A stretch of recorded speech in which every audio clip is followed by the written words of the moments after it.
অমর ২১শে বইমেলার শিশু প্রহরে জড়ো হয়েছে শিশুরা। অনেকে বাবা মায়ের সঙ্গে ঘুরে দেখছে শিশু কর্নার। সহকর্মী লাভলি বিথি সেখানে রয়েছেন, সরাসরি যাচ্ছি তার কাছে। বিথি, শিশু প্রহরে শিশুদের উপস্থিতি তো দেখছেন আপনি, কেমন সাড়া দেখছেন শিশুদের মধ্যে এবং কি কি আয়োজন থাকছে আজ?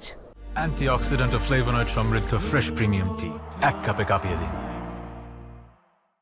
শুরুতেই বলে রাখি, শিশু প্রহরের বিগত বছরগুলোতে সবচেয়ে বড় আকর্ষণ কিন্তু ছিল সিসিমপুর হালুম টুকটুকি, যাদেরকে টিভি পর্দায় এতদিন দেখেছে তাদেরকে সামনাসামনি দেখার, এটা ছিল মূলত শিশু বইমেলার কিন্তু প্রথম আকর্ষণ। কিন্তু এবছর সিসিমপুরের আয়োজন করা হয়নি, যার কারণে, এবং সেটা কিন্তু অনেকেই জানেন না, যার কারণে শিশুরা আসছেন অভিভাবকদের সাথে এবং সিসিমপুরকে দেখার উদ্দেশ্যেই আসছে, কিন্তু এসে যেখানটায় সিসিমপুর হতো সেই জায়গাটিতে এসে তারা ঘুরে যাচ্ছেন এবং যখন জানতে পারছেন যে এবছর সিসিমপুরের আয়োজন করা হবে না, তখন মনটাই কিন্তু একটু খারাপ।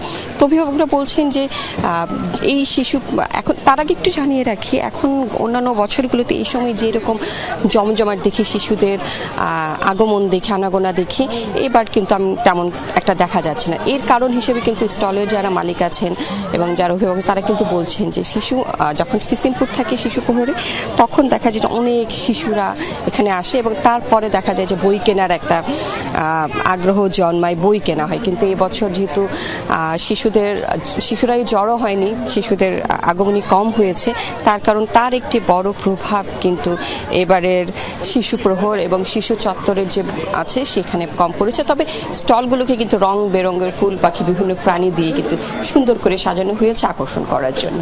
তবে আশা করছেন বিক্রেতারা যে হয়তো সামনের দিনগুলোতে সিসিমপুর না থাকলেও। বুঝতে পেরেছি বিথি, ধন্যবাদ আপনাকে।